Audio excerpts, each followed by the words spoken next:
Welcome to Film 5D, the show that used to be about everything film with the 5D Mark II, and now with the Sony a7S. I'm your host, Aaron Hammock. This week, the new 5D Mark IV is out, and I want to give you guys my thoughts.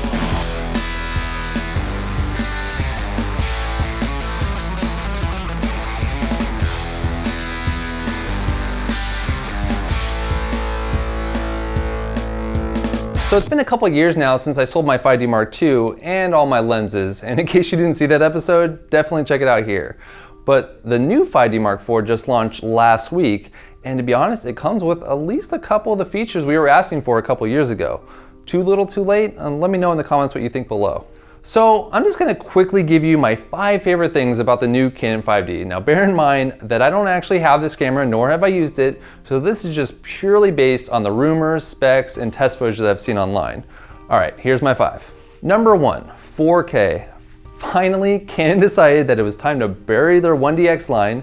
Not to say that they won't still be selling those cameras or coming out with new ones, but their huge gamble of a super expensive DSLR, over $10,000, I think it was $14,000 when it first came out for filmmakers, seems to finally be over. In fact, for me personally, the idea that Canon seemed to have no intentions of moving 4K to their cheaper lineup of DSLR cameras like the 5D that I was using back then was one of the main reasons that I jumped ship to Sony 2 years ago.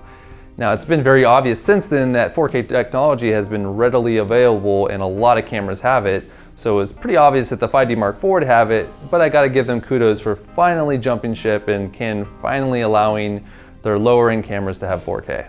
Now, there might be some external reasons for this that I'm simply unaware of, but my general feeling, like I mentioned before, is that they just wanted people to buy their near 10 grand video DSLR cameras to have access to that 4K. So bravo to Canon for finally catching up in this regard.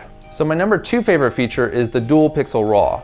Have you ever taken a portrait at a wedding or some other super important event and then had your subject's eyes or nose slightly out of focus?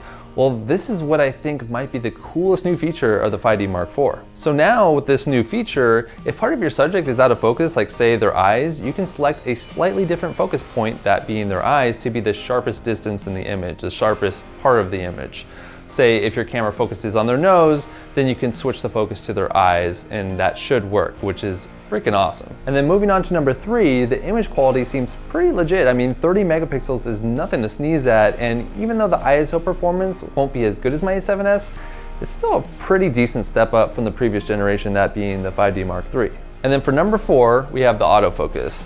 Now, here it's been improved for both photography and videography. The photography now has the 61-point autofocus system, which I believe the 5D Mark III had, but this one has a little bit more range vertically. It's kind of got the 1DX system or a variation of it. But also for video, the continuous autofocus, which honestly, I'm really sad that my a7S just sucks in this regard. And it's funny too, because the Sony a6300 is actually very good at autofocus. So I'm actually really excited to see what the 5D Mark IV can do here. The new autofocus sports a dual pixel CMOS setup, so it will be interesting to see how well this performs in the real world and to see if autofocus on DSLRs is actually going to be a thing. And finally, for my 5th favorite thing about the new 5D Mark IV, it's definitely got to be the touchscreen. I mean, this is for sure something any Sony shooter, along with myself, can agree with. We really would like a touchscreen on our next mirrorless camera. The fact that the Canon 5D Mark IV has a touchscreen is definitely a cherry on top here.